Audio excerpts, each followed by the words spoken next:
del centrodestra arriva la partecipazione da parte della parlamentare onorevole Margherita La Rocca Ruvolo, che afferma come la mia candidatura alla Camera condivisa con l'onorevole Gallo e tra di noi esiste una grande collaborazione.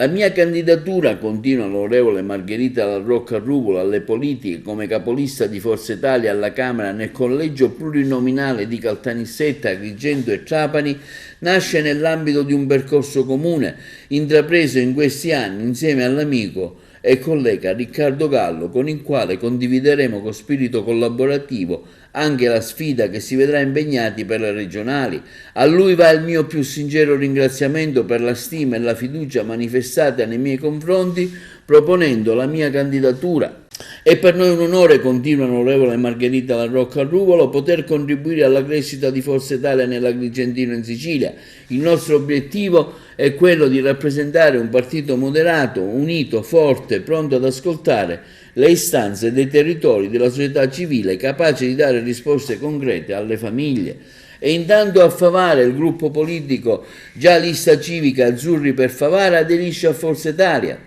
Il gruppo, che è composto tra gli altri dal consigliere comunale Antonio Cipolla, ex presidente del Consiglio Comunale di Favara, Stefano Nobile, Gerlando Stuto e Calogero Cusumano, affermano come intendiamo impegnarci costantemente aderendo a Forza Italia per dare ai cittadini favaresi un aiuto concreto alle urgenze impellenti da risolvere nel nostro comune, soprattutto per lo snellimento della burocrazia a favore di investimenti e crescita occupazionale. Forza Italia, continua il comunicato, è l'unico partito di centrodestra che propone misure necessarie alla crescita del nostro Paese. Intanto l'onorevole Matteo Mangiacavallo ufficializza la sua adesione al partito della Meloni. Si tratta del completamento di un percorso, afferma il parlamentare uscente, in linea con le scelte politiche che ho fatto nel corso degli ultimi anni. Durante la prima legislatura col centrodestra avevamo già condiviso per 5 anni il ruolo di opposizione al governo Crocetta, poi con Musumeci presidente, sempre in Assemblea regionale siciliana,